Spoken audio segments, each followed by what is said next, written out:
여러분 안녕하십니까? 뉴스가 있는 저녁을 시작합니다. 검수완박 법안을 둘러싼 여야의 대치는 국회의장 중재안을 민주당, 국민의힘, 정의당이 받아들이면서 일단락됐습니다. 중재안은 검찰의 수사권과 기소권을 분리하되 한시적으로 검찰에게 일부 직접 수사권을 부여하자는 내용이 골자입니다. 검찰은 반발하면서 검찰총장과 고위 간부들이 연이어 사표를 내고 있습니다. 뉴스가 있는 저녁, 먼저 오늘 준비한 주요 내용을 윤보리 앵커가 소개합니다. 전해주시죠.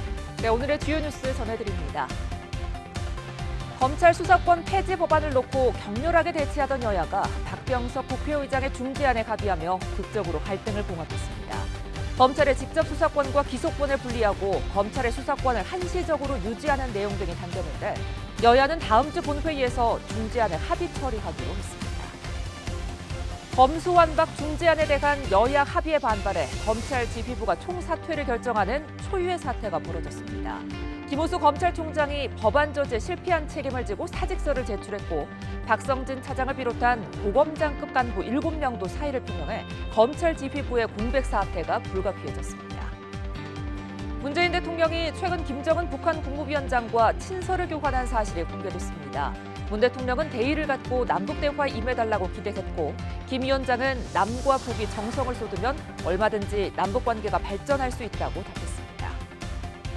김은혜 의원이 유승민 전 의원을 누르고 6일 지방선거에 나설 국민의힘 경기도지사 후보로 결정됐습니다. 경기도에서 김은혜 의원에 맞설 후보를 정하기 위해 경선에 돌입한 민주당은 송영길 전 대표와 박주민 의원, 김진애 전 의원을 서울시장 우선 경선 대상자로 선정했습니다. 첫 소식입니다. 검찰 수사권의 폐지, 이른바 검수완박 법안 처리를 놓고 강대강 대치를 이어가던 더불어민주당과 국민의힘이 박병석 국회의장의 중재안을 전격 수용했습니다. 여야 갈등 국면이 극적으로 풀리면서 법안은 다음 주 본회의에서 처리될 전망입니다. 김지환 기자가 보도합니다.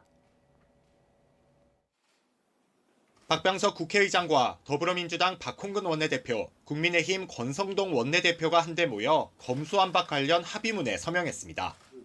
검찰의 수사권 분리 법안 처리를 두고 극한 대치를 이어가던 여야가 극적으로 절충점을 찾은 겁니다. 극한 대립에서 극적 타협을 이루었습니다. 300분의 의원님들이 뜻을 함께 해주신 것에 대해서 한 분 한 분에게 감사를 드립니다. 여야 합의문은 박병석 의장의 중재안을 바탕으로 작성됐는데 여야는 각각 의원총회를 열어 중재안 수용을 전격 결정했습니다. 검찰의 직접 수사권과 기소권을 분리하되 한시적으로 부패와 경제범죄에 한해서만 수사권을 유지하도록 여야가 한 발씩 양보한 겁니다.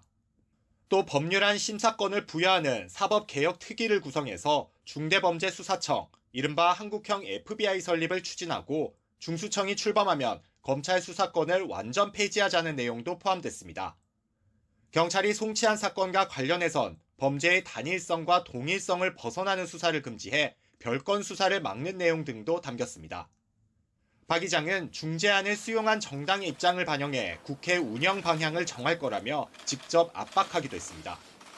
여야는 내부 이견과 아쉬운 점이 여전히 있다면서도 각자 실리는 챙겼다고 자평했습니다.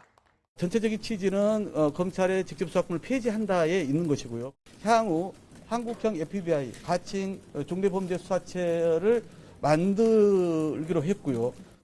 민주당이 제출한 법안은 직접 수사권뿐만 아니라 보충 수사권까지 완전히 폐지하는 법안입니다. 검찰이. 그런데 검찰의 보안 수사권, 즉 2차적 수사권은 그대로 유지가 되고요. 대통령직 인수위원회도 여야의 검수완박 중재안 수용에 대해 존중한다는 입장과 함께 해당 분과에서 중재 내용을 검토하고 있다고 밝혔습니다. 여야가 법제사법위원회 회의를 거쳐 오는 28일이나 29일 본회의에서 법안을 처리하기로 한 만큼 검찰 수사권 분리 법안은 민주당의 계획대로 다음 달 3일 문재인 정부의 마지막 국무회의에서 의결될 가능성이 커졌습니다. YTN 김지환입니다. 앞서 보신 것처럼 여야가 박병석 국회의장의 중재안을 받아들이면서 이른바 검수완박 정국이 파국으로 치닫는 건 피했습니다. 강행 처리를 시도하면서 꼼수, 편법 논란에 역풍을 우려한 더불어민주당이 입장을 바꾸면서 돌파구가 열렸는데요. 여지는 상당 기간 계속될 것으로 보입니다. 조성호 기자입니다. 박병석 국회의장은 해외 출장까지 미루고 검수완박법 중재자를 자처했습니다. 전문가들과 원로들 의견을 두루 듣고 여야 원내 지도부 협상을 막후에서 조율하면서 중재안을 마련했고 빠른 합의를 압박했습니다. 의장의 중재안을 수용해 줄 것을 강력히 요구합니다. 이제는 이 검찰개혁의 문제를 해결하고 시급한 민생 문제로 국회가 전념해 줄 것을 다시 한번 호소합니다. 4월 임시국회 처리를 반대하던 국민의힘이 먼저 중재안을 받아들인 가운데 민주당 의원총회에선 격론이 벌어졌습니다. 의원 20여 명이 발언자로 나섰는데 3선 이상 중진들을 중심으로 박 의장의 제안을 수용하고 미비점은 차차 보완하자는 방향으로 의견이 모였습니다. 검찰뿐 아니라 시민사회와 학계의 반대, 안건조정위원회를 무력화하려는 사보임과 민영배 의원의 편법 탈당 논란 등에 대한 비판 여론은 물론 지방선거에 미칠 악영향을 두루 고려한 것으로 보입니다. 결국 검찰 수사권을 완전히 폐지한다는 당론 법안보다는 후퇴했지만 단계적으로 권한을 폐지하는 법안을 문재인 정부 임기 내에 통과시킬 수 있게 됐습니다. 기소권과 수사권이 이번에는 반드시 분리되어야 한다고 하는 그 원칙을 강하게 우리가 주장했고 기본적으로 반영되었다라고 봅니다. 하지만 일부 강경파 의원들은 박 의장의 중재를 강하게 비판했습니다. 탈당 논란 당사자인 민형배 의원은 박 의장을 향해 입법권을 전유한 것이고 권한 남용이라고 맹비난했습니다. 강성 의원들 모임인 철험회 소속 김용민 의원도 민주당 의원 전원이 찬성해 당론을 정했는데 박 의장이 중재안을 강요하는 것은 헌법 파괴적이라고 질타했습니다.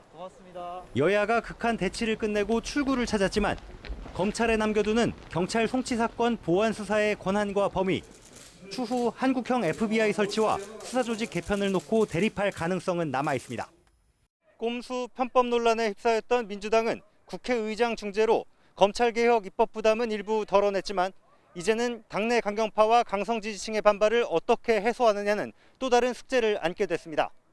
YTN 조성호입니다. 여야가 합의한 중재안은 검찰의 직접 수사 범위를 지금보다 더 줄이되 이마저도 중대범죄수사청 같은 새 기관이 설치되면 모두 없애는 내용입니다. 사실상 검수 완박 시점을 유예한 건데요. 중재안이 그대로 시행되면 최종적으로 검찰은 기소 여부만 판단하는 기관으로 재편됩니다. 나혜인 기자입니다. 검경 수사권 조정으로 지난해부터 검찰이 직접 수사에 나설 수 있는 사건은 부패와 경제, 공직자, 선거, 방위사업, 대형 참사 같은 6대 중요 범죄로 제한됐습니다.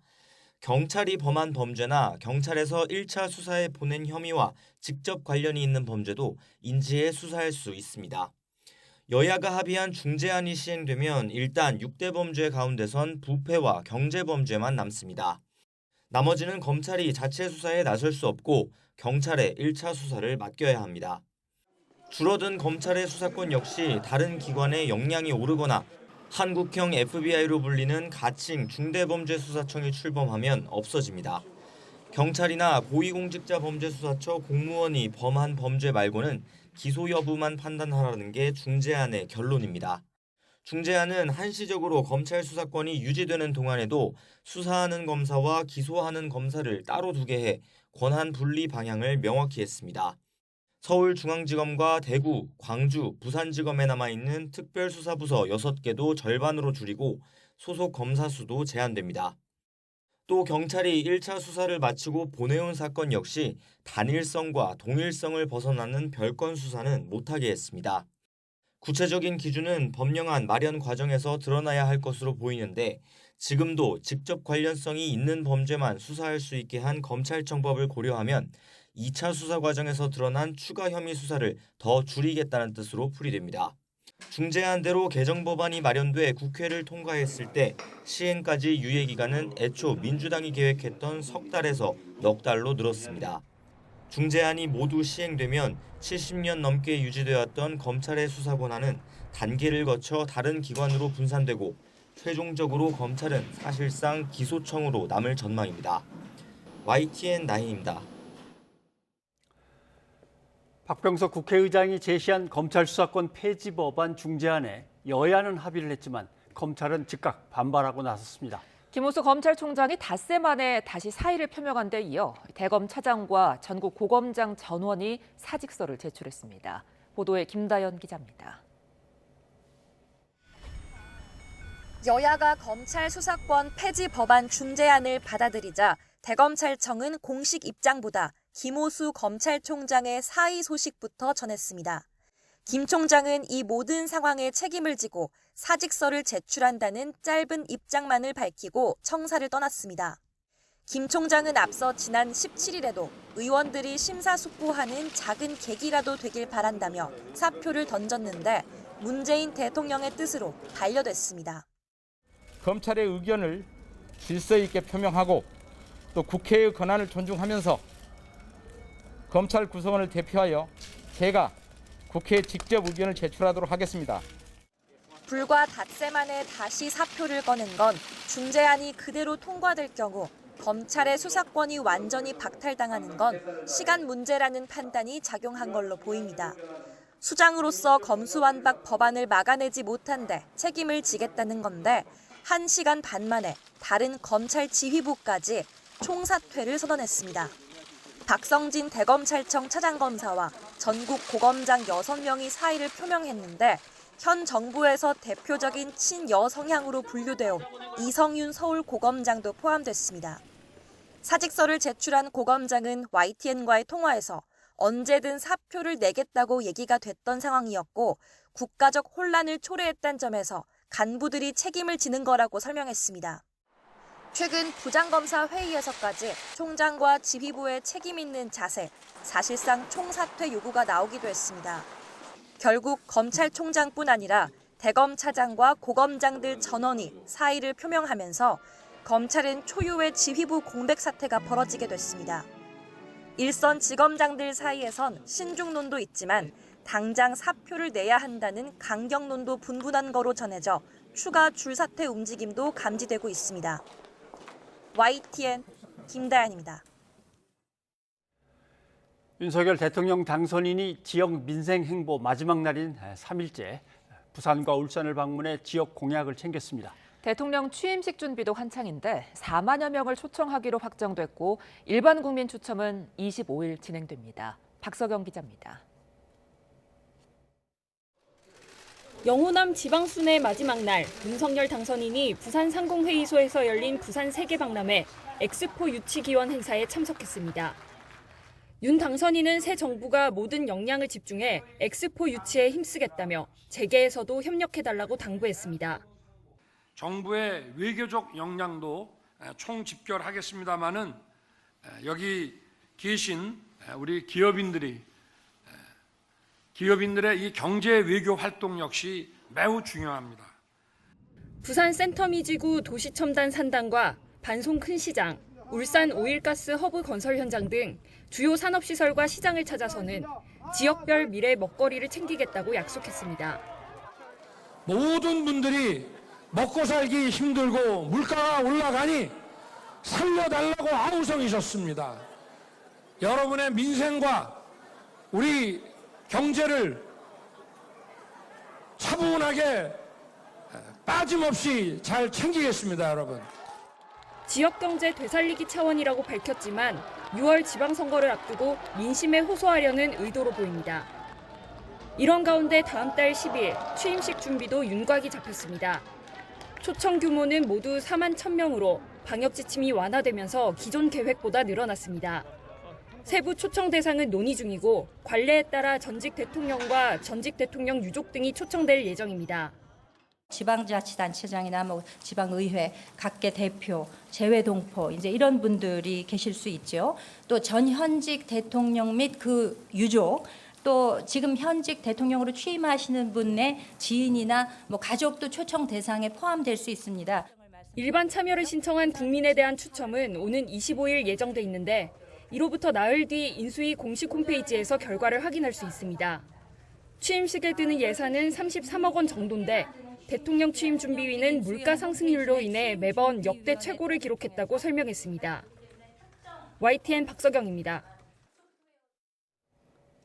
6일 지방선거 최대 승부처로 꼽히는 경기도지사 선거에 국민의힘 김은혜 의원이 유승민 전 의원을 꺾으며 본선 티켓을 따냈습니다. 더불어민주당에선 4파전이 진행 중인데 본경선과 결선 투표를 거쳐 늦어도 30일까지 대진표가 완성될 것으로 보입니다. 김승환 기자가 보도합니다. 6일 지방선거에 출마할 국민의힘 경기도지사 후보로 김은혜 의원이 확정됐습니다. 김 의원은 현역 의원 출마 감점을 받고도 52.7%의 득표율을 얻으면서 44.6%에 그친 유승민 전 의원을 꺾었습니다. 뒤늦게 선거 전에 뛰어든 초선 의원이 4선 출신의 대선 주자급 거물을 누르는 파란을 일으킨 겁니다. 김 의원이 대장동 저격수로 인지도를 높였고 대선 전후 선대위 공보단장과 윤석열 당선인 대변인을 맡으면서 국민의힘 지지층 내에서 이른바 윤심이 작용한 것으로 풀이됩니다. 윤심이라는 것은 저는 중립적이었다라고 지금 알고 있습니다. 상대 민주당 후보를 꺾을 수 있는 유일한 후보가 누구였느냐, 그 부분만 보고 판단하신 걸로 생각하고 있고요. 대선에 이어 또 당내 경선에서 고배를 마신 유승민 전 의원은 SNS에 윤석열 당선인과의 대결에서 졌다면서 나라를 위한 새로운 길을 찾겠다고 밝혔습니다. 국민의힘 김은혜 의원에 맞설 더불어민주당 후보는 아직 정해지지 않았습니다. 김동연 전 부총리와 현역인 안민석 조정식 의원 그리고 염태영 전 수원시장이 후보 자리를 놓고 경쟁 중입니다. 각 후보들은 저마다 자신이 김 의원을 상대할 적임자라며 승리의 의지를 다지고 있습니다. 25일까지 나흘 동안 본경선이 치러지고 과반수 득표를 못하면 27일부터 30일까지 결선 투표를 거쳐 늦어도 30일 민주당 경기도지사 후보가 확정됩니다. 여론조사에선 김동연 전 부총리가 다소 앞선 것으로 평가되지만 당내 기반이 약한 만큼 결선 투표까지 가게 되면 승부를 장담할 수 없다는 평가도 나옵니다. YTN 김승환입니다. 검찰 수사권 분리를 놓고 대립하던 여야가 박병석 국회의장의 중재안을 수용하면서 이제 새 국면을 맞았습니다. 김호수 검찰총장은 이 상황에 책임을 지겠다며 다시 사직서를 제출했습니다. 관련된 내용 전혜연 시사평론가와 살펴보도록 하겠습니다. 어서 오십시오. 안녕하세요. 예. 자, 박병석 의장이 중재안을 마련한다고 해서 쉽지 않을 텐데 했는데 여야가 다 받아들었습니다. 여야가 받아들인 중재안의 내용부터 한번 좀 다시 정리를 해보죠. 예, 박병석 의장이 일단 강조한 점을 잠깐 짚어보면 이게 뭐 하루아침에 뚝딱 만들어진 건 아닌 것으로 보입니다. 예. 여야 원내 지도부라든가 전직 국회의장이라든가 전문가들의 의견을 취합했다고 박 의장이 밝혔는데 크게 8가지고요. 예. 핵심 내용을 살펴보자면 직접 수사권과 기소권을 분리하는 큰 방향이 사실상 정해졌습니다. 예. 수사권은 한시적으로 유지가 되고요. 검경 수사권 조정에 따라서 지난해 1월부터 시행 중인 검찰의 6대 범죄가 예. 2대 범죄로 축소되게 되었습니다. 예. 즉 공직자, 선거, 방위산업, 대형 참사 부분은 삭제가 됐고요. 부패와 경제만 남아있게 된 겁니다. 예. 그리고 검찰에서 이 직접 수사 총량을 줄이기 위해서 현재 6개 특수부 3개로 감축하는 내용도 들어가 있고요.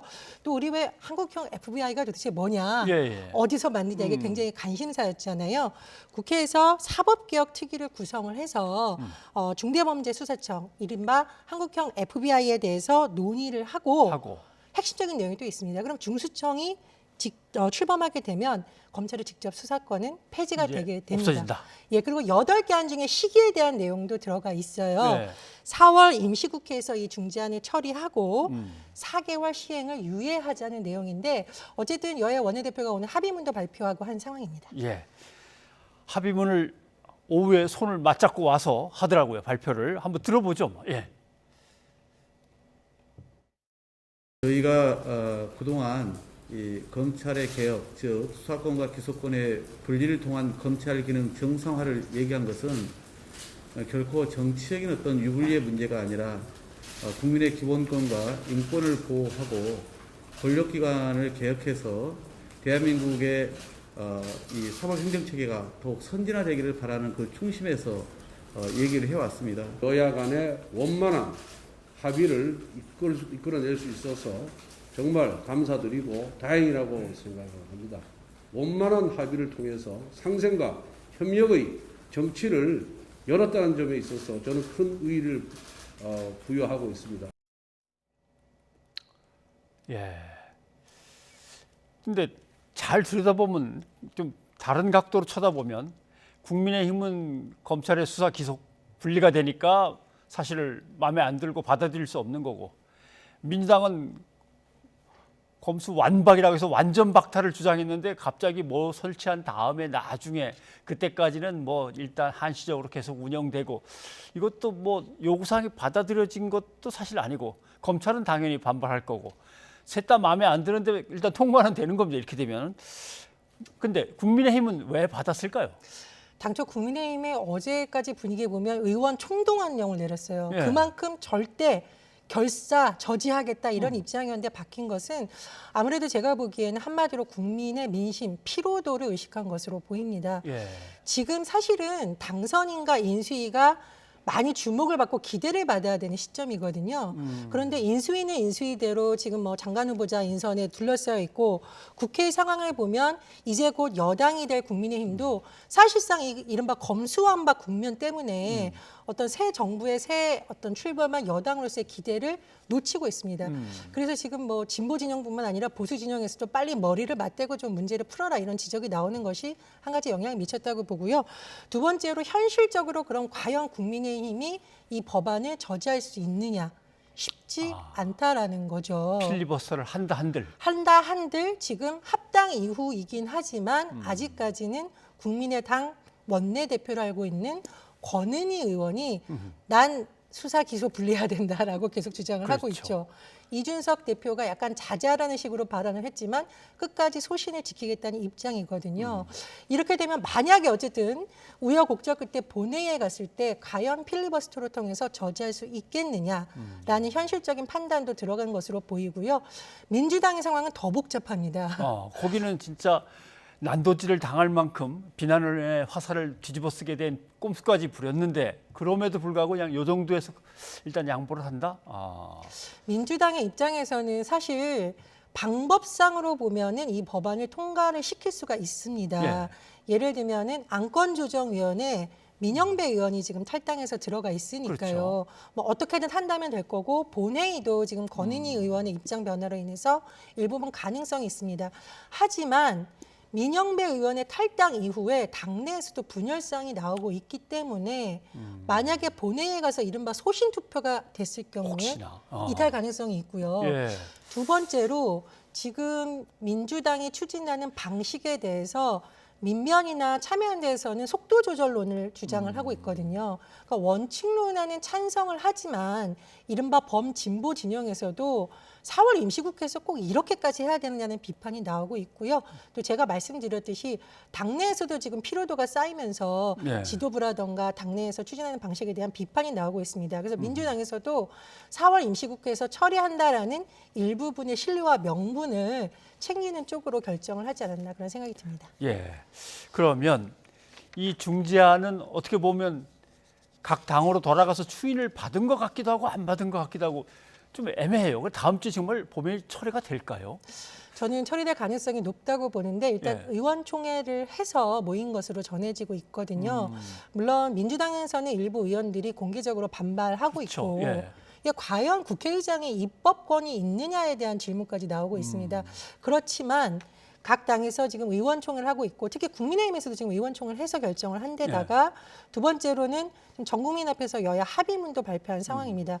무엇보다 저는 지금 여야가 지방선거 준비해야 되는데 이거 어떻게 해야 되냐라는 고민이 많을 것으로 보여요. 이런 여러 가지 상황이 맞물려서 어쨌든 이번에는 처리될 가능성이 높아졌다 이렇게 봅니다.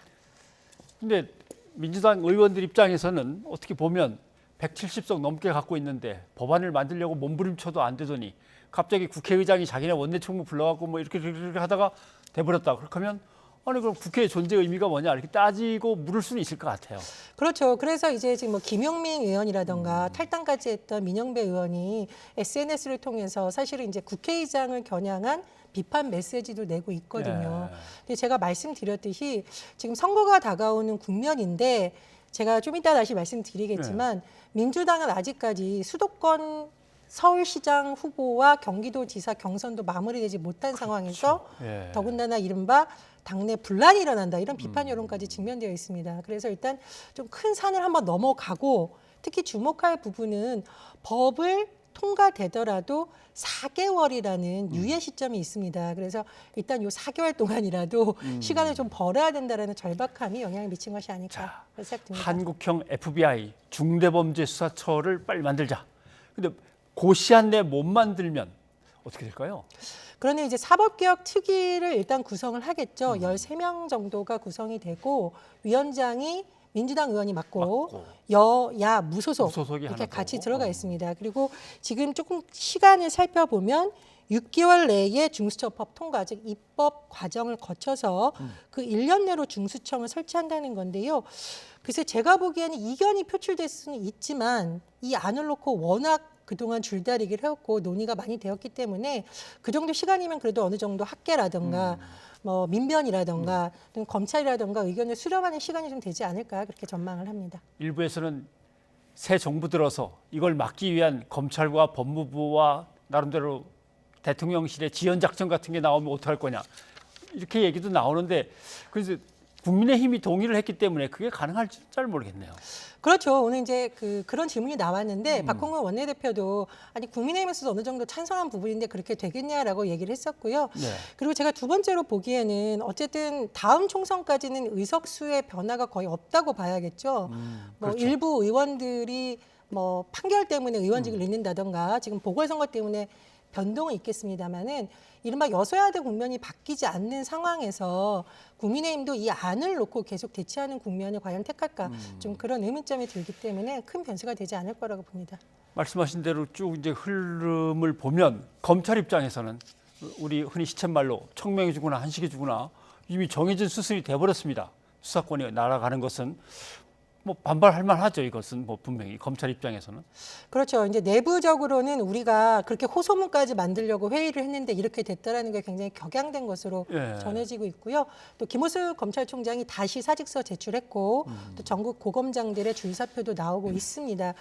그런데 저는 이런 흐름이 사실 여론에 큰 영향을 미치는 데는 제한적이라고 보는데요. 첫 번째로는 김호수 총장의 경우에는 새 정부가 들어서면 좀 교체되지 않을까. 물론 임기가 정해져 있습니다만은 그런 전망이 나왔다는 상태고 두 번째로 최근 윤석열 당선인이 한동훈 검사를 법무부 장관 후보자로 내정을 했어요. 지명을 했는데 이미 기수 파괴가 된 거잖아요. 그렇죠. 그러면서 한동훈 후보자의 뭐 동기라던가 윗기수 선배들은 사실상 사표를 쓰지 않겠느냐라는 전망이 나왔거든요. 그래서 이런 흐름을 볼 때 국민들 입장에서 어느 정도 예상됐던 시나리오가 있기 때문에 꼭 이 안을 갖고 사표를 쓴다고 해도 큰 방향을 일으키기는 좀 어렵다라고 봅니다. 민주당이 그런데 힘들었던 것 중에 하나가 법학계, 또 뭐 제야 등 법조계, 그다음에 시민사회단체 이 법안에 대해서 그렇게 동의를 안 해주고 다들 뭐 비판하면서 또는 문제점을 지적하면서 계속 여론을 갖다가 반대로 돌려가지고 힘들었단 말이죠. 이번 중재안은 어떨 것 같습니까? 제가 보기에는 학계나 이런 데서 나온 비판안은 물론 근본적으로 수사 기소 분리가 문제가 있을 수 있다는 의견도 있지만 방향, 속도 조절, 진행하는 과정에 대한 비판 여론이 더 컸던 것으로 보입니다. 그래서 참여한당과 민변에서 나왔던 입장도 자세히 살펴보면 검찰 개혁이라는 큰 방향에 대해서 반대한 건 아니고요. 하지만 왜 이렇게 국민의 동의를 얻거나 대안을 마련하는 과정을 제대로 안 하고 하느냐에 대한 속도 조절에 저는 더 방점이 있다고 봅니다. 그래서 어쨌든 국회의장 중재로 여야가 합의안을 만들어가는 시도 자체에 대해서는 큰 비판적인 의견은 없다라고 보고요. 다만 검찰 내에서 지금 집단적인 움직임이 나오고 있는데 제가 보기에 아까 말씀드렸듯이 그런 기류와 맞물려 있기 때문에 여론의 향방을 완전히 틀거나 전문가 집단들의 의견이 완전히 바뀌거나 그렇지는 않을 거라고 봅니다. 사실 국민들은 이런 시국에 여야가 합의를 이뤘다는 것만 해도 하면서 은근히 반기는 또는 뭐 고개를 끄덕이며 수긍하는 뭐 그런 여론들이 꽤 있는 것 같기도 합니다. 자, 말씀하신 대로 문제는 이제 지방선거. 국민의힘 경기지사 후보로 일단 김은혜 의원이 선출됐습니다. 당선 일성을 한번 좀 들어보죠. 일명 말하는 윤심이라는 것은 저는 중립적이었다라고 지금 알고 있습니다. 그리고 무엇보다 국민 여러분 그리고 당원 여러분들께서 저를 뽑아주시는 데 있어서는 당신과 민심이 따로 분리되어 있다고 생각하지 않습니다. 본선 경쟁력, 즉 상대 민주당 후보를 꺾을 수 있는 유일한 후보가 누구였느냐, 그 부분만 보고 판단하신 걸로 생각하고 있고요. 네, 현역 의원의 페널티가 있는데도 그걸 넘어서서 이겼습니다. 근데 본인은 지금 민심이 저를 뽑아준 겁니다라고 하는데 또 일각에서는 안 그럴 거예요. 그 순전히 당심 때문에 됐지 민심 갖고 된 건 아닐 것이다. 어떨 것 같습니까? 자세한 수치는 사실 공개되지 않았죠. 네, 총 수치만 나와서 이제 김은혜 의원이 52.67%고 유승민 전 의원이 44.56%. 이 수치만 보면 약 8%포인트 차이인데 네. 현역 의원에 대한 감상이 들어갔다고 생각을 해보면 사실 실제로는 10%포인트 이상 차이가 났다라고 봐야 되니까 이건 김은혜 의원이 어느 정도 그래도 승기를 확실하게 잡았다 이렇게 해석을 할 수가 있고요.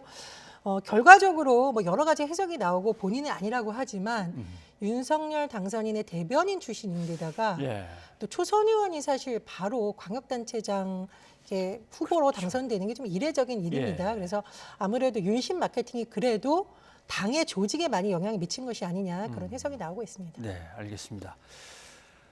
자, 어떻게 보면 국민들로부터 꾸준히 지지를 받았던 유승민 의원이긴 한데 결국은 여기까지인가? 본인은 그런 심경을 슬쩍 글에다 쓴 것 같습니다. 앞으로 거치가 어떻게 될까요, 유승민 의원? 유승민 전 의원을 제가 원내대표 때 담당했던 기자였습니다. 예.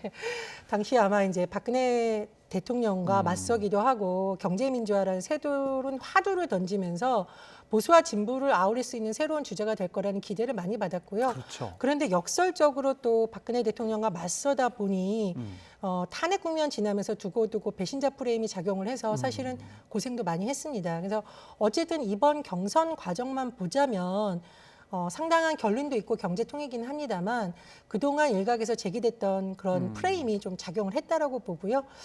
저는 무엇보다도 유승민 의원이 정치적 타격을 입었다라고 해석하는 또 다른 면은 유승민 의원의 능력보다는 지금 정치권 전반의 흐름이 새로운 인물에 대한 욕구가 계속 투영되고 있다라고 봅니다. 잘 돌아보면 국민의힘에서는 이준석 대표가 나왔었죠. 그렇죠. 그런데 전직 당대표급 쟁쟁한 인물들 다 탈락시키고 이준석 대표가 당대표가 됐습니다. 그리고 보수당의 대선 후보는 영선의 윤석열 후보가 됐습니다. 그렇죠. 그리고 이번에 경기도 후보로는 초선의 김은혜 의원이 됐습니다. 그래서 이런 흐름상으로 볼 때 유승민 의원 개인의 어떤 역량이 아니라 흐름이 이제 조금 더 새로운 정치인을 찾는 흐름이 보수권에서 형성되었다고 보고요. 어쨌든 유승민 의원이 대선 경선에서 패한 거는 워낙 거물급들하고 경쟁했기 때문에 큰 타격이 안 되지만 이번에 본인이 정말 정치적 명운을 걸고 나선 이번 선거에서 초선의 사실상 신인급인 의원에게 패하면서 정치적 타격은 좀 크지 않을까 그런 생각이 듭니다. 알겠습니다. 민주당도 아까 말씀하신 대로 조금 지금 상황이 갑갑합니다. 서울시장 경선 후보로는 결국 송영길, 박주민, 그다음에 이제 김진애 이렇게 됐는데 이게 개파 간에 지금 갈등으로 뭔가가 결정되는 건지 아니면 개개인의 인물의 어떤 크기를 보고 능력을 보면서 이게 경선이 진행될지 여기는 어떨 것 같습니까? 일단 100% 민심을 반영하겠다, 여론조사를 하겠다라는 걸 봐야 되는 거고요. 두 번째로 외부의 인물을 다시 영입할 가능성을 당에서 완전히 닫아놓은 것이 아닙니다. 그러니까 지금 말씀해 주신 인물 외에 박영선 전 장관 등을 영입하거나 전략공천한다는 얘기도 나오고 있으니까 그것이 하나 변수가 될 거라고 보고요. 그런데 민주당으로서는 굉장히 아쉬운 지점이 사실은 이 후보들이 경쟁하는 과정이라든가 공천하는 과정 자체가 또 다른 선거에 있어서 굉장히 중요한 요소거든요. 그렇죠. 굉장히 국민들에게 다시 관심을 받고 이러는 시기여야 되는데 이번에 좀 매끄럽지 못하고 당내에서 서로 공간이라든가 비대위 사이에서 공격하는 모습이 나오면서 실기를 한번 했다 이렇게 생각을 합니다. 하지만 이제 앞으로 후보들 간의 토론회도 남아 있고 또 새로운 인물을 영입할 가능성이 아직 닫혀 있는 것은 아니기 때문에 그 과정을 통해서 다시 관심을 받는다면 기회 요인이 되지 않을까 생각이 듭니다. 후보군을 아직은 더 넓힐 여지가 있고 100% 이제 민심으로 여론조사로. 아무튼 말씀하신 대로 이런 과정들이 멋진 축제처럼 이렇게 붐을 일으켜야 되는데 민주당으로서는 기회를 좀 놓치긴 했습니다. 자, 오늘 여기까지 듣겠습니다. 고맙습니다.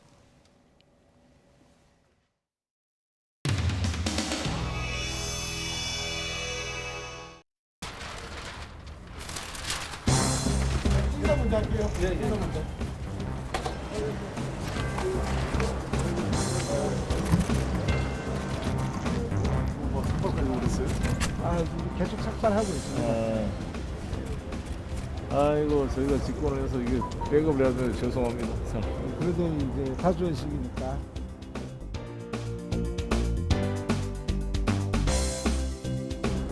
누가 뭐 질문하시죠? 공천배제 결정 관련해서 한 말씀 좀 부탁드립니다. 저의 서울시장 후보 경선 관련돼서 논란이 있습니다. 여러 가지 혼란을 잘 수습해서 비대위가 현명한 결정을 해줄 것을 기대합니다.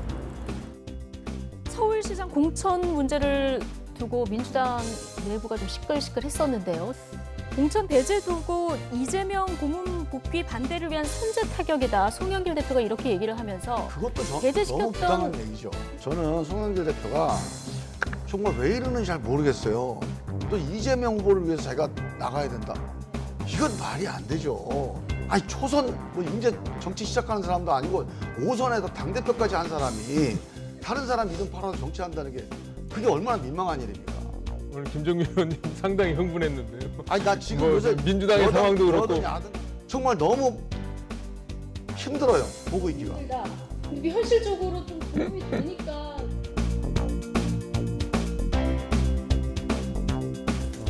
오늘 결론을 말씀을 드리면 서울시장 후보는 100% 국민 경선으로 한다. 송영길 전 대표의 지적은 있었습니다만 여러 현실적인 여건을 감안해서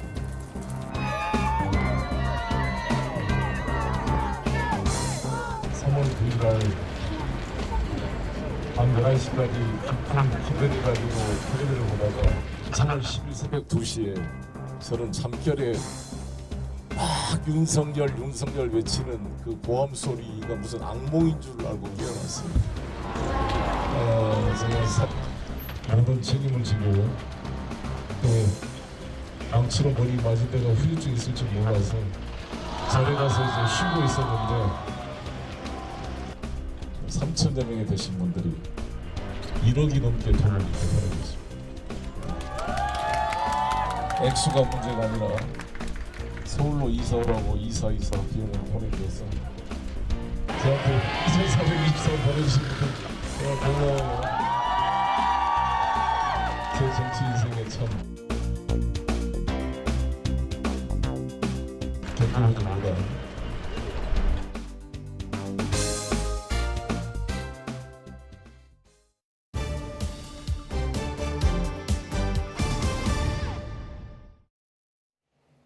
임기 마무리를 앞두고 문재인 대통령이 김정은 북한 국무위원장과 남북 정상으로서 마지막으로 친서를 주고받았습니다. 문 대통령은 대화로 대결의 시대를 넘어야 한다고 강조했고 김 위원장도 남북의 정성을 쏟아나간다면 관계가 발전될 수 있을 것이라고 화답했습니다. 백종교 기자입니다. 북한이 이례적으로 먼저 문재인 대통령과 김정은 국무위원장이 친서를 주고받은 사실을 밝히자 청와대도 곧바로 남북 정상의 친서 내용을 공개했습니다. 문 대통령은 친서에서 먼저 남북 대화가 희망했던 곳까지 이르지 못한 데 대한 아쉬움을 표하며 대화로 대결의 시대를 넘어야 한다고 강조했습니다. 그러면서 김 위원장과 손잡고 한반도 운명을 바꿀 확실한 한 걸음을 내디뎠다고 지난 5년을 평가했습니다. 이어 그동안의 노력이 한반도 평화의 귀중한 동력으로 되살아날 것을 믿는다며 다음 정부와도 소통 노력을 기울여달라고 당부했습니다. 문 대통령은 대화의 진전은 다음 정부의 몫이 되었으며 김 위원장이 한반도 평화라는 대의를 간직하며 남북 협력에 임해줄 것을 부탁했습니다. 또 국민의 한 사람으로 돌아가지만 한반도 평화를 위해 마음을 함께하겠다고 밝혔는데 청와대 고위 관계자는 이와 관련해 예단할 수 없지만 문 대통령이 퇴임 후에 한반도 평화와 통일 문제 등에 전직 대통령으로서 역할이 있다면 하지 않겠느냐고 설명했습니다. 청와대는 남북 관계의 이정표가 될 역사적 선언과 합의들은 지울 수 없는 성과라고 강조한 김 위원장의 친서 내용도 공개했습니다. 김 위원장은 남북이 계속 정성을 쏟는다면 얼마든지 관계가 개선되고 발전될 수 있다는 것은 변함없는 생각이라며 남북 대화에 대한 여지를 남겼습니다. 또 문 대통령의 노력에 경의를 표하며 변함없이 존경할 것이라는 표현도 썼습니다. 청와대는 한반도 상황이 엄중한 상황에서 김 위원장의 친서에 긍정적, 희망적 표현이 담겨 있는 건 다행스럽지만 앞으로 어떤 상황 변화를 예고한 것으로는 볼 수 없다며 확대 해석은 경계했습니다. YTN 백종규입니다. 북한이 올해 들어 13차례나 무력 시위를 벌이며 긴장 수위를 끌어올리는 상황에서 남북 정상 간의 친서를 교환한 것을 놓고 여러 분석이 나옵니다. 북한이 기존의 강원 이중 전략을 견직하면서 대북 정책 선회를 예고한 윤석열 정부를 겨냥해 메시지를 보내고 있는 분석이 높습니다. 이교준 기자입니다. 문재인 대통령 퇴임을 2주가량 앞둔 가운데 남북 정상이 친서를 교환하고 북측이 이를 전격 공개한 것은 상당히 이례적인 일입니다. 북측의 친서 공개에는 새 정부 출범 이후 남북 북미 대화 재개를 희망하는 현 정부와의 사전 교감도 있었던 것으로 보입니다. 그간 남북의 성과와 정상 간 신뢰를 재확인하면서 대북 정책 변화를 예고한 새 정부를 향해 모종의 메시지를 보내고 있다는 분석입니다. 북측이 먼저 움직이지는 않겠지만 윤석열 정부가 좀 더 적극적으로 전향적으로 남북관계에 나선다면 북측도 움직일 수 있다. 그런 신호를 간접적이고 우회적으로 보낸 것이라고 볼 수 있죠. 하지만 문 대통령이 친서를 보내기 나흘 전에도 북한은 단거리 미사일 2발을 발사했습니다. 지금은 대규모 열병식 막바지 준비가 한창이고 조선인민혁명군 창설 90주년을 계기로 북한의 추가 도발에 대한 우려가 커지고 있는 상황입니다.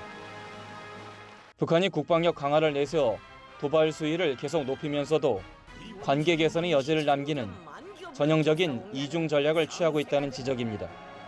친서에도 내용을 보면 한국에 대해서, 남한에 대해서 그 부정적이거나 공세적인 얘기가 전혀 없습니다. 그렇기 때문에 자신들이 하고 있는 최근까지 보여준 각종 도발이 남한을 향해서 가고 있는 것이 아니다라는 일종의 이중 기준을 계속 얘기하는 그런 논리선상에서 볼 수 있고요. 이중 기준에 따라 남북 갈등 고조 시 그 책임을 새 정부에 언제든 떠넘길 수 있다는 것입니다. 대통령직 인수위 측은 남북 정상의 친서 교환에 북한의 선제적 비핵화 의지를 거듭 강조했습니다. YTN 이교준입니다. 일본 정부가 한해 외교 활동과 국제 정세를 담은 외교 청서에서 강제 동원과 위안부 문제를 한국이 해결해야 한다고 거듭 주장했습니다. 한국 새 정부 출범을 관계 개선의 계기로 삼자면서도 핵심 현안에 대한 입장은 그대로입니다. 도쿄 이경아 특파원입니다.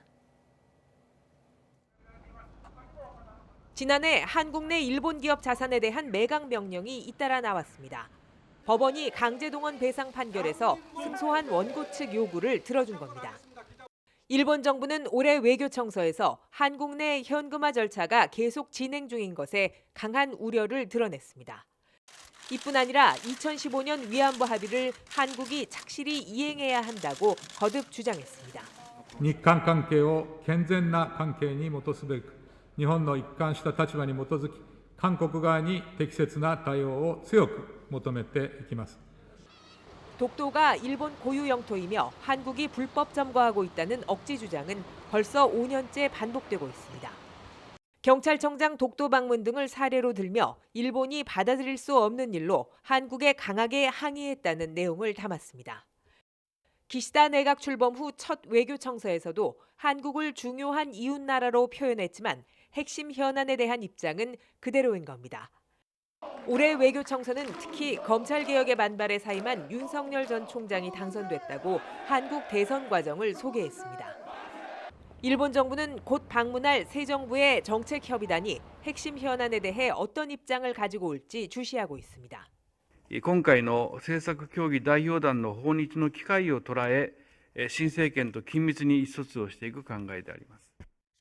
일본은 국제 정세가 미국 주도에서 미중 경쟁, 국가 간 경쟁 시대에 본격적으로 돌입했다고 보고 있습니다. 북한과 중국의 위협에 더해 러시아의 우크라이나 침공까지 악화한 안보 환경 속에 일본 역시 한일 협력의 필요성을 인식하고 있습니다. 협의단 방일로 시작되는 본격적인 대화 국면에서 양국이 핵심 현안에 대한 입장차를 얼마나 좁힐 수 있을지 주목됩니다. 도쿄에서 YTN 이경아입니다. 미국은 이번 우크라이나 전쟁에서 중국의 러시아 지원을 차단하기 위해 전방위로 나서고 있습니다. 중국을 설득하기 위해 관세 인하라는 당근책까지 꺼냈습니다. 베이징에서 강성홍 특파원입니다. 미국의 대러시아 제재를 총괄하는 달립싱 백악관 국가안보 부보좌관이 중국에 대한 고율 관세의 인하를 시사했습니다. 중국산 자전거나 의류, 속옷 등 품목을 콕 찍어서 거론하기도 했습니다. 제닛 옐런 미국 재무장관도 지난해 말 대중국 관세를 인하하면 미국의 인플레 해결에 도움이 된다고 말했습니다. 이번 싱 부보좌관의 언급은 인플레 해소 차원을 넘어 중국에 대한 당근책의 성격으로도 해석됩니다. 러시아를 지원하지 말라는 미국의 요구를 잘 따를 경우 중국에 보상을 해주겠다는 신호를 보내는 겁니다. 미국은 중국의 은행과 기업들이 서방의 제재를 피하기 위해 이미 러시아와의 거래에 소극적이라고 보고 있습니다. 중국 정부도 러시아와 정상적 교역을 유지할 것이라면서도 제재를 우려하는 건 마찬가지입니다. 我们敦促美方在处理乌克兰问题和对欧关系时，不得以任何方式损害中方的正当权益。 중국은 그동안 러시아의 군사 장비를 지원한다는 정보에 대해 악의적 가짜 뉴스라며 부인해 왔습니다. 러시아와 협력해 미국을 견제한다는 기본 전략은 그대로지만 군사적 협력에는 거리를 두려는 겁니다. 가뜩이나 상하이 봉쇄 여파로 경제가 어려워지면서 러시아의 우크라이나 침공 사태 장기화는 중국에도 부담이 되고 있습니다. 베이징에서 YTN 강성웅입니다. 네, 국제신용평가사 무디스가 우리나라 국가 신용 등급과 전망을 그대로 유지하는 걸로 평가했다는 소식이 전해져 왔습니다. 내용을 좀 들여다보겠습니다.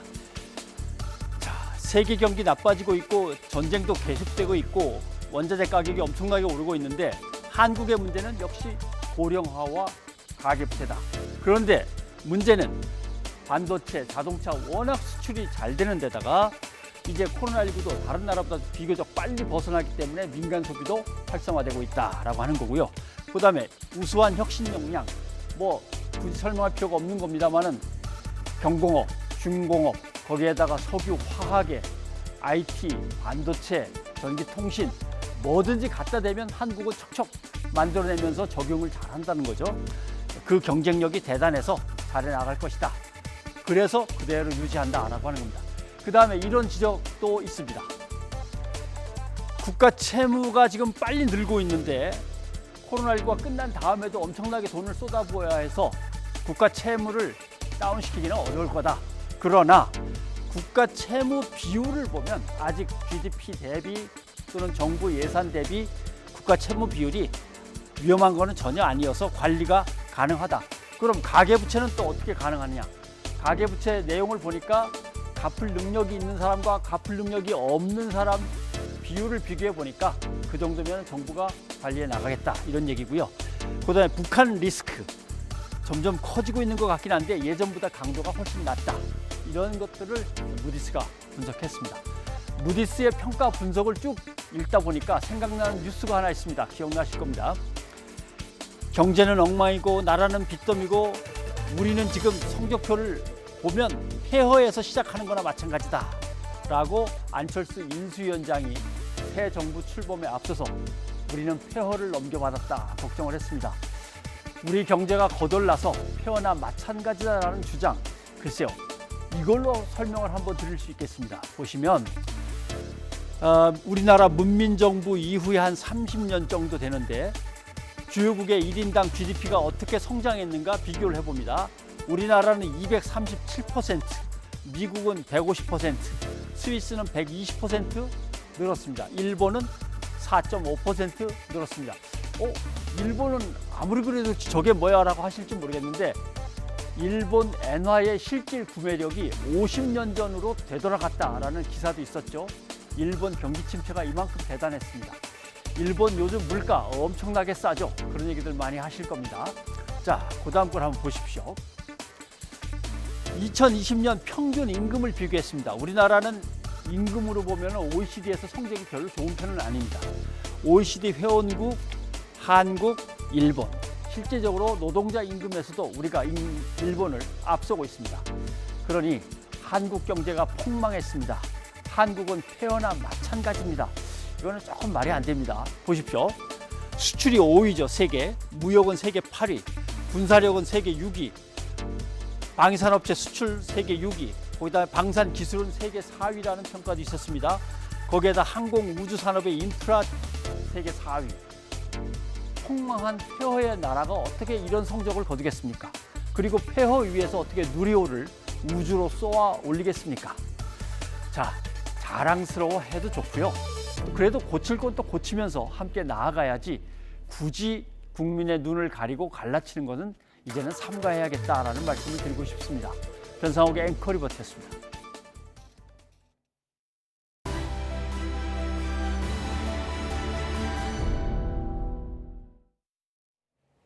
다음 주 월요일부터 영화관과 지하철 등 실내 다중이용시설에서 음식을 먹는 게 허용됩니다.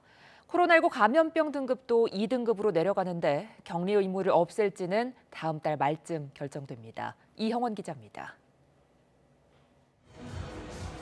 사회적 거리두기 전면 해제에 이어 일상생활에 적용됐던 방역 조치도 다음 주부터 완화됩니다. 우선 실내 다중이용시설에서 음식을 먹을 수 있게 됩니다. 영화관이나 실내 공연장 등은 상영 때마다 환기를 전제로 휴식이 허용되고 대형마트와 백화점은 특별관리구역을 지정해 시식 시음 행사를 할 수 있습니다.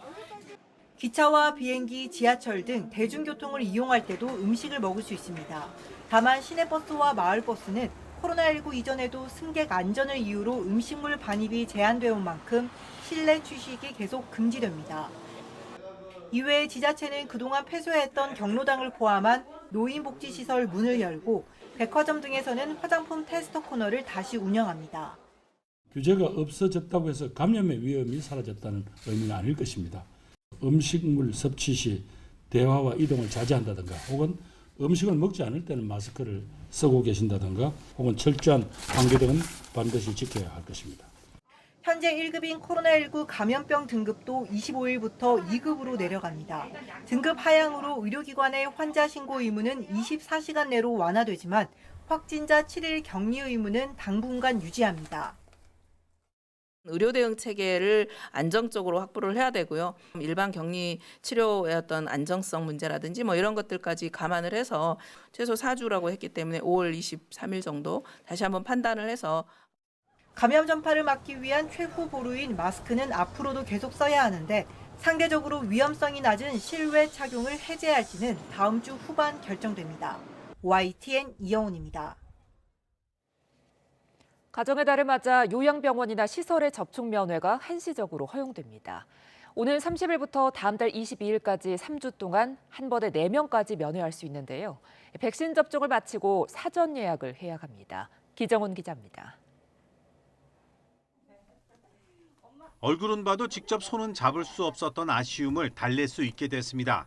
다음 주 30일부터 3주 동안 한시적으로 요양병원과 시설의 대면 면회가 허용됩니다. 가림막 없이 직접 면회를 할 수 있는 건 지난해 11월 중순 이후 5개월여 만입니다. 약 3주간 한시적으로 접촉 면회를 실시하기로 했습니다. 이는 최근 확진자 발생이 안정적으로 감소하고 있고 또 장기간 접촉 면회 금지에 따라서 어르신들과 가족들의 그 욕구가 계속 커지고 있기 때문입니다. 고위험군이 많은 감염 위험 시설이다 보니 접촉 면회 조건은 까다로운 편입니다. 요양병원 입원 환자나 시설 입소자는 백신 접종을 4차까지 마쳤어야 합니다. 면회 가는 가족들은 18세 이상 성인은 3차까지, 17세 이하는 2차까지 백신을 맞은 경우 접촉 면회가 가능합니다.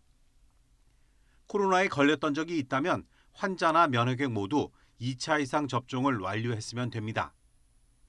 최근에 걸렸다 나은 경우, 즉 격리 해제 후 3일이 지나고 90일이 지나지 않았다면 접종 여부와 상관없이 면회가 가능합니다. 다만 백신 미접종자는 의사소견으로 백신 접종이 어려운 경우라도 면회할 수 없습니다. 면회객은 방문 전 48시간 이내에 PCR이나 신속 항원 검사로 음성이 확인돼야 합니다. 입원 환자나 시설 입소자 1명이 한 번에 만날 수 있는 면회객은 최대 4명이고 면회 도중엔 마스크를 벗거나 음식물, 음료를 먹고 마실 수 없습니다. 면회는 독립된 공간에서 진행하는데 면회가 끝나면 장소를 소독하고 15분 이상 환기해야 합니다. 또 면회객 분산을 위해 사전 예약제를 실시합니다. 방역당국은 오랜만에 어르신과 가족들이 안전하게 접촉 면회를 할 수 있도록 시설 측은 만반의 준비를 하고 참석자도 방역 수칙을 꼭 지켜달라고 당부했습니다. YTN 기정훈입니다. 코로나19에 감염됐다 나은 뒤에도 후유증을 겪는 경우가 많다는 연구 결과가 국내에서 나왔습니다. 후각장애를 겪을 위험은 8배, 탈모 위험은 3배 높아지는 것으로 나타났습니다. 보도에 김평정 기자입니다. 코로나19에 걸린 사람들은 치료가 끝난 뒤에도 다양한 증상으로 불편함을 호소하는 경우가 많습니다. 외국에서는 롱코비드라 부르는 일종의 장기 후유증인 건데 세계보건기구는 확진 후 3개월 안에 발생해 최소 2개월 지속하는 증상, 미국 질병통제예방센터는 확진 4주 뒤부터 보이는 증상으로 규정합니다. 국내에서도 코로나 후유증을 객관적으로 입증한 연구 결과가 나왔습니다. 국민건강보험 일산병원 신장내과 장태익 교수팀이 14만여 명을 조사한 결과 코로나19에 걸린 사람은 그렇지 않은 사람보다 후각장애를 겪을 위험이 7.9배나 높아졌습니다. 기관지 확장증이나 폐렴, 중증 근무력증이 나타날 위험도 커졌고 탈모 위험도 3.4배나 증가했습니다. 코로나19 환자를 독감 환자와 비교했을 때도 후각장애 위험은 5.2배, 폐색전증과 정맥혈전색전증 위험도 3.9배와 2.8배씩 높았습니다. 코로나가 계절 독감보다 후유증이 심하다는 겁니다. 이런 후유증은 흔해 코로나19 확진자 10명 중 4명이 감염 후 3개월 안에 새로운 질환으로 병의원을 찾은 것으로 나타났습니다. 다만 이번 조사는 델타나 오미크론 변이가 유행하기 전인 2020년 진료 기록을 토대로 이뤄졌습니다. 코로나19 변이 바이러스에 따라 후유증 양상이 달라질 수가 있는데 지금 연구는 2020년도 국내에선 델타 변이나 오미크론 변이가 나타나기 전이었기 때문에 오미크론 변이나 또는 델타 변이에서 이 후유증이 어떻게 발생할지에 대해서는 추가적인 연구가 필요하다고 생각됩니다. 특히 오미크론 대유행 이후 후유증을 겪는 경우도 급증할 가능성이 있어 이에 대한 대비도 필요해 보입니다. YTN 김평정입니다. 오늘 코로나19 신규 확진자가 8만 명대로 집계됐습니다. 지난주 금요일과 견주어서 한 4만 4천 명 적게 발생한 겁니다. 정부는 25일부터는 코로나19의 감염병 등급을 1급에서 2급으로 하향 조정할 방침입니다. 이재갑 한림대 강남성심병원 교수와 자세히 짚어보도록 하겠습니다. 교수님 어서 오십시오. 네, 안녕하세요. 자, 오늘 기준 신규 확진자 수가 10만 명 아래로 이제 떨어지고 그 정도에서 유지가 되는 듯 보이긴 합니다. 지난번에 이제 사적 이제 모임의 인원을 갖다가 풀고 시간도 풀고 할 때 다시 확 올라가면 어떡하나 걱정을 했는데 이대로 그냥 안정세로 유지가 될 것 같습니까? 일단은 뭐 아직은 이제 영향이 나타나기는 좀 어려운 시기이기 때문에 좀 지켜봐야 되기는 하는데요. 근데 전반적인 감염자 수가 우리나라 상당히 많고 또 여러 가지 예측 자료를 보면 현재 확진자로 나온 사람의 거의 2배 이상 감염이 됐을 가능성이 높다라는 얘기들이 실제 나오고 있습니다. 예. 그렇기 때문에 아마도 지금 거리두기 완화를 하더라도 뭐 대폭적으로 확진자가 증가되거나 이러지는 않을 것 같고요. 근데 다만 우려되는 거는 지금 수준 정도로 꽤 오랜 기간, 한두 달 이상 예. 꽤 매우 긴 꼬리를 갖는 그런 유행 양상은 될 것 같다 이렇게 예측하는 전문가들이 상당히 많습니다. 예. 이제 걱정하는 것 중에 하나가 확진자는 줄지만 고령층 감염 이 비율이 당체 떨어지질 않는다라고 하는 거죠. 방역 당국에서는 4차 제발 좀 맞아 주십시오 하는데 저도 며칠 전에 맞았습니다만은 뭐 아무 이상은 없습니다만 4차 잘 안 맞으려고 하나요? 그러니까 4차 접종의 시기가 좀 늦어진 게 영향인데요. 그러니까 이미 감염이 한참 진행이 됐던 시기에는 많은 사람들이 좀 우려되니까 좀 빨리 맞았을 것 같은데 정부의 결정이 좀 늦었던 게 상당히 좀 아쉽습니다. 사실 조금 3월 정도에 결정해서 먼저 맞았다 그러면 4월 달 이번 달에 3월 말에 이제 중증 진행하는 사람을 좀 막을 수 있었을 텐데 그게 좀 안타깝고요. 예. 막상 결정이 된 최근의 부분들은 이미 유행 상황이 어느 정도 떨어지고 있고 또 감염될 만한 분들이 많이 또 감염이 되신 상황이다 보니까 접종에 대한 동력이 좀 많이 떨어지는 상황이 좀 안타까운데 아까도 말씀드렸지만 긴 꼬리로 이제 좀 오래 갈 가능성이 높으면 예. 그때 피해를 가장 많이 이제 겪는 그룹들이 60세 이상 어르신들일 수 있기 때문에 지금이라도 늦지 않게 접종을 해주시는 게 좋을 것 같습니다. 예, 신규 확진자 수가 좀 많이 줄었다고는 하지만 길게 간다면 또 그때 방역 또 미리 예방 접종한 것들은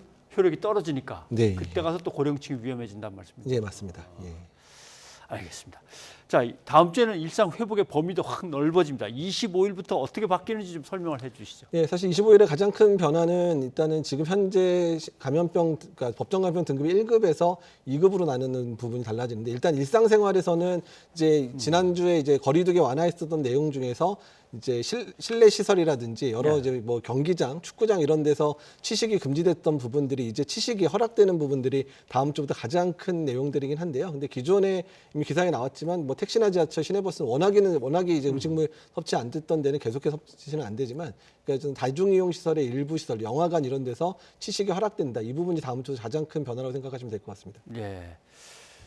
이제 오는 30일부터 한 달간 걸쳐서 사실 제일 안타까웠던 거죠.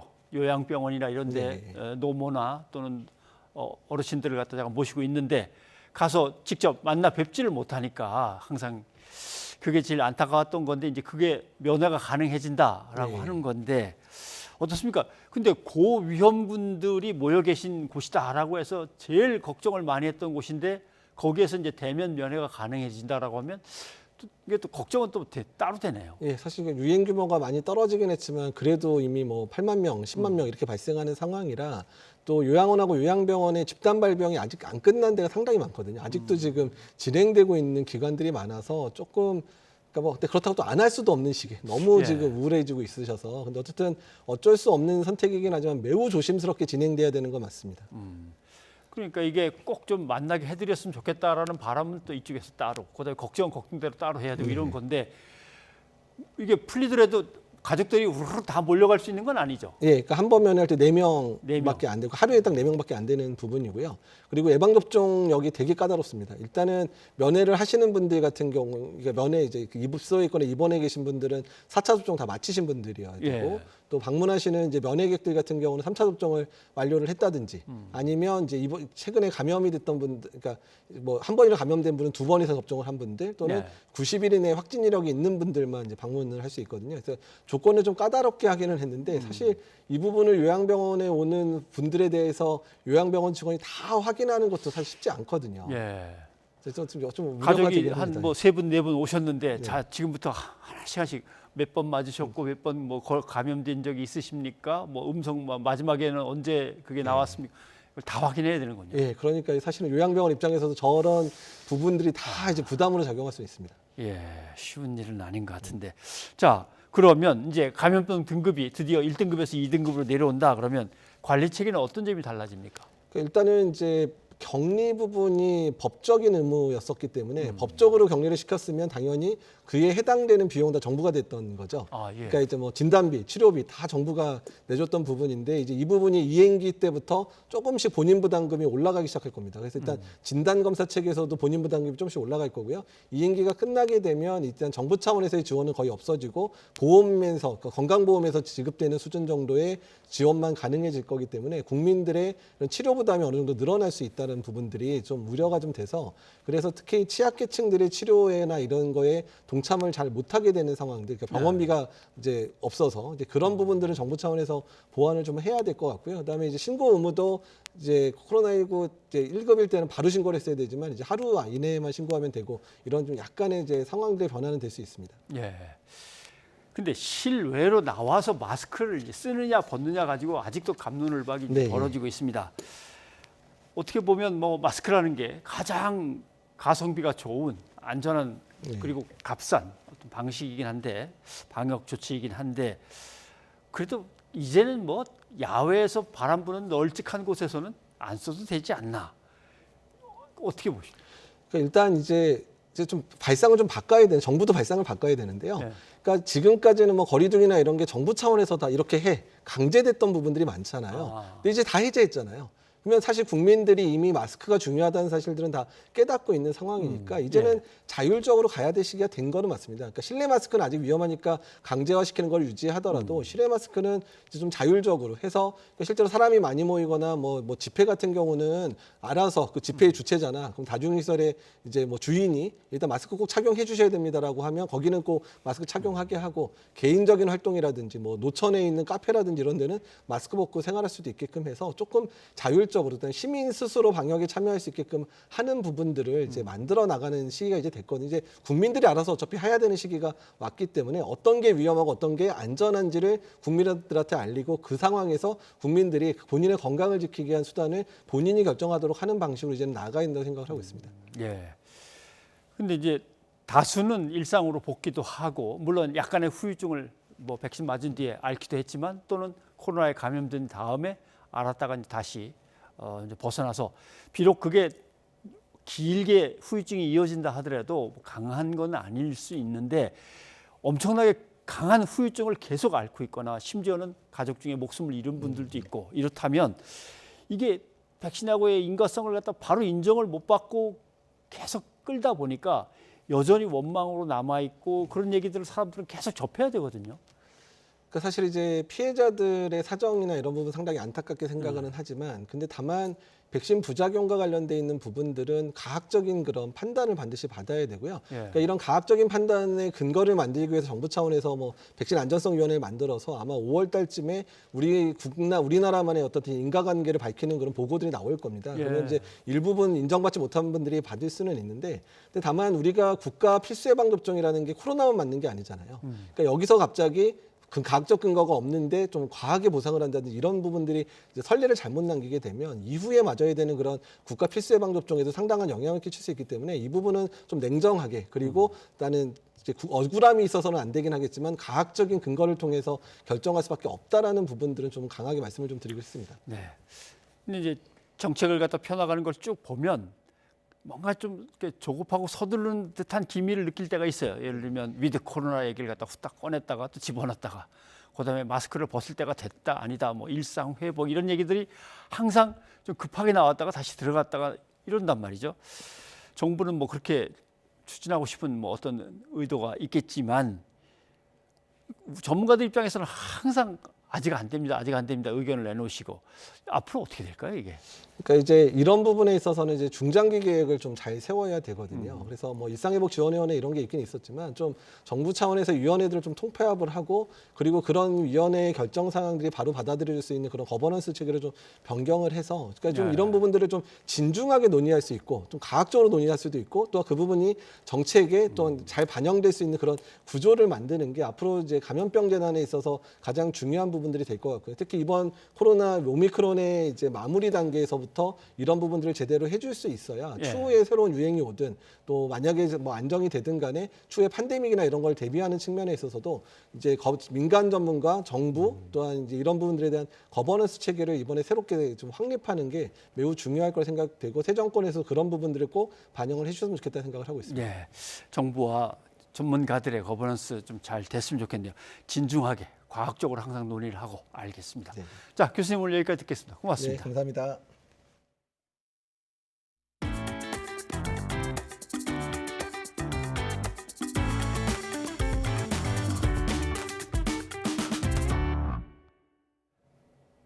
검찰이 계곡 살인 사건 피의자 이은혜와 조연수를 이틀째 소환해 조사를 이어갔습니다. 그동안 진술을 거부하며 수사에 비협조적이던 두 사람의 태도에 조금씩 변화가 있는 것으로 알려졌는데요.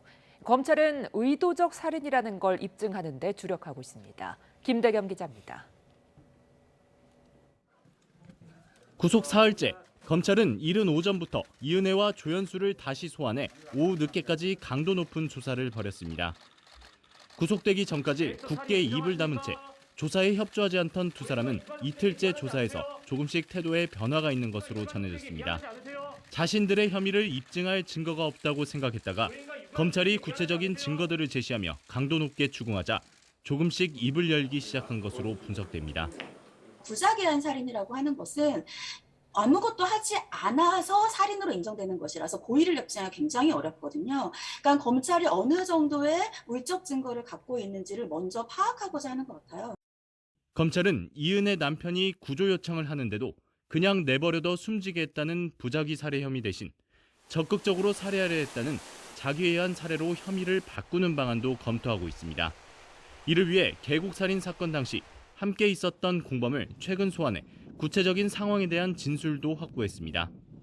앞서 보고독을 이용해 윤 씨를 살해하려 한 정황이 담긴 SNS 대화 내용도 확보한 만큼 이미 계곡살인 전부터 살인의 고의가 있었던 걸 입증하는 데 주력하고 있습니다. 살인 미수가 정확하게 입증이 되어야 이른바 그와 같은 고의가 연속성상에 있어서 계곡에서의 이를테면 사람을 물에 빠뜨리는 강요를 하고 구조하지 않았다라고 하는 것이 더 입증이 될 가능성이 큰 것이고요. 이들이 계속 혐의를 부인할 경우 진술을 무력화할 수 있는 촘촘한 증거가 필요한 만큼 자료 분석과 참고인 조사도 병행하고 있습니다. 검찰은 자산 7억 원을 가지고 있었던 남편이 사망 직전 궁핍한 생활을 할 수밖에 없었던 이유에 대해서도 경찰이 송치한 자료를 토대로 수사를 이어갈 예정입니다. YTN 김대겸입니다. 건조한 날씨에 강한 바람까지 불면서 전국에서 산불이 잇따르고 있습니다. 입산자 실화나 쓰레기 소각 등이 산불로 이어지는 경우가 많은데 이번 주말 대형 산불 발생 위험이 큰 만큼 각별한 주의가 필요합니다. 이상곤 기자입니다. 산 능선을 따라 시뻘건 불길이 타오릅니다. 날이 밝아 헬기가 투입되면서 진화 작업에 속도가 붙었습니다. 새벽 시간 충남 홍성군 장곡면의 한 야산에서 불이 나 진화에 5시간 20분이 걸렸습니다. 이 외에도 건조한 날씨에 강풍까지 이어지면서 경북 봉화와 충남 서산 등 전국 곳곳에서 산불이 잇따랐습니다. 특히 공주시 신풍면 야산에서 발생한 산불은 돌풍을 타고 한때 인근에 있는 민가를 위협하기도 했습니다. 바람이 굉장히 세게 불었고 불이 일로저로 날아다니고 정말로 놀랐어요. 아유 무서웠어요. 한때 초속 10m의 강풍이 불면서 산불이 확산해 진화 작업에 어려움을 겪었습니다. 헬기가 물을 쏟아붓고 산 능선을 사람들이 일일이 돌아다니며 불을 꺼 2시간 20분 만에 불길을 잡았습니다. 올해 발생한 산불은 벌써 440여 건. 이 가운데 44% 정도가 입산자 실화나 쓰레기 소각, 담뱃불 등 사람의 실수로 발생한 것으로 확인됐습니다. 지난 9일에 충남 서산에서 난 대형 산불도 주민이 쓰레기를 소각하다가 시작된 것으로 조사됐습니다. 최근 5년 동안 검거된 산불 가해자는 1,100여 명. 산림당국은 실수로 불을 냈다고 하더라도 3년 이하의 징역형이 선고되거나 3천만 원 이하의 벌금이 부과될 수 있다며 주의를 당부했습니다. 논밭두렁을 태우거나 쓰레기를 태우는 과정에서 산불이 많이 일어나고 있습니다. 이 실수로 산불을 내더라도 이것은 범죄 행위이기 때문에 산과 가까운 곳에서 불씨를 취급하지 않도록 간곡히 당부드리겠습니다. 일부 지역에 비가 내렸지만 양이 적어 여전히 대기가 건조하고 바람마저 거세 산림당국은 주말 산불 발생 위험에 잔뜩 긴장하고 있습니다. YTN 이상곤입니다. 고 이선호 씨가 평택항에서 컨테이너 정리 작업 도중에 사고를 당해 숨진 지 1년이 됐습니다. 아버지는 자식을 잃은 아픔이 여전하다면서 이 씨의 사고 뒤에도 여전히 산업재해가 잇따르는 현실을 개선해달라고 촉구했습니다. 추모 현장에 이준엽 기자가 다녀왔습니다. 자식 잃은 아버지가 눈물을 흘립니다. 아들과 함께 일할 때 쉬면서 담소를 나누던 벤치를 울타리 너머로 바라봅니다. 둘이서 앉아갖고 쉬신다고 장난치고 그래. 1년 전 컨테이너 정리 작업을 하다가 300kg 철판 날개에 깔려 숨진 이선호 씨. 아버지가 함께 일하자고 권한 곳에서 23살 젊은 나이로 숨진 안타까운 사연이 YTN 보도로 처음 세상에 알려졌습니다. 당시 사전 계획도 없이 작업하고 안전장비도 착용하지 않는 등 수많은 안전수칙 위반 사항이 확인돼 5명이 기소됐습니다. 하지만 2심 재판부는 5명 모두에게 집행유예를 선고했고 원청인 동방법인에는 벌금 2천만 원을 내도록 했습니다. 유족들은 솜방망이 처벌이라고 강하게 반발했습니다. 우리 수사와 재판을 담당하고 있는 이런 사법 당국이 우리 기업들이 안전을 무시할 수밖에 없는 환경을 만들어 왔다는 사실을 우리는 뼈저리게 경험해야 했습니다. 사고가 일어난 지 1년, 진전도 있었습니다. 이씨 사고를 계기로 항만 사업자들에게만 맡겼던 안전관리 책임을 정부에게도 분담하도록 하는 항만안전특별법이 통과된 겁니다. 하지만 이씨 추모를 위해 모인 단체는 항만 안전을 위해 갈 길이 멀다고 지적했습니다. 주무부처인 해수부의 감시 기능이 약하고 업계 노동자 3분의 2 가까이가 비정규직이라 안전과 관련한 논의가 쉽지 않다는 겁니다. 61%가 비정규직 노동자들이고 이들은 다 계약직 노동자들입니다. 안전 문제에 대해서 이야기하고 대책을 강구할 것을 요구하는 게 당연히 쉬운 일이 아닙니다. 고 이선호 씨의 아버지는 중대재해처벌법이 시행된 후에도 일터에서 죽음이 끊이지 않는데 오히려 기업들은 법을 완화해달라고 요구한다며 분통을 터뜨렸습니다. 자식을 잃은 고통보다 잠재적 범죄자 취급을 당하는 게 더 힘이 듭니까? 사법부는 법의 엄격한 잣대로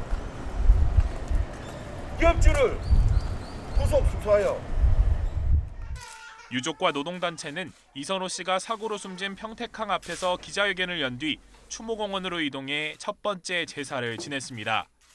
시민단체가 언론 보도를 집계한 결과 올해 3월까지 일터에서 숨진 노동자는 최소 183명이었습니다.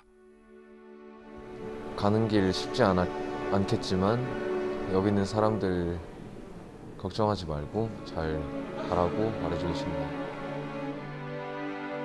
YTN 이준엽입니다.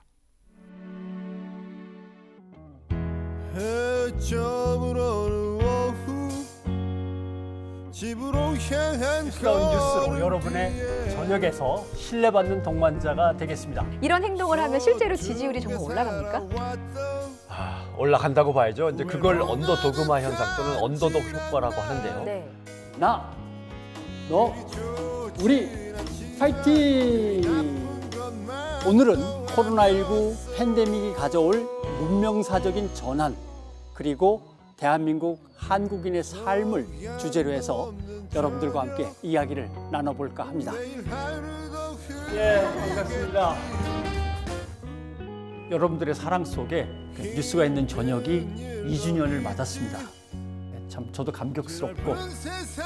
네, 안녕하십니까. 저는 AI 변상욱 앵커입니다. 총선이 있기 3주 전 한 중앙일간신문이 이런 제목의 사설을 실었습니다.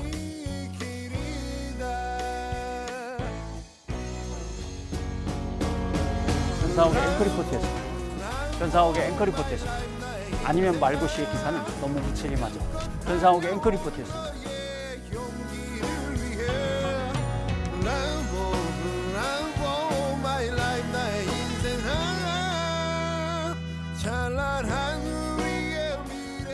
네, 저는 오늘을 끝으로 여러분에게 작별 인사를 드리고 3년간 진행해온 뉴이저의 앵커직을 떠납니다.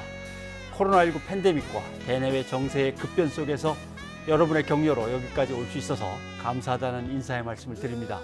변함없이 뉴이저와 저희 YTN을 소중히 아껴주시고 성원해 주시기 바랍니다. 그동안의 관심과 사랑 고맙습니다. 뉴스가 있는 저녁 오늘 준비한 순서는 여기까지입니다. 다음 주부터는 새로운 모습으로 여러분을 찾아뵙습니다. 네, 시청해 주신 여러분 고맙습니다. 일어나야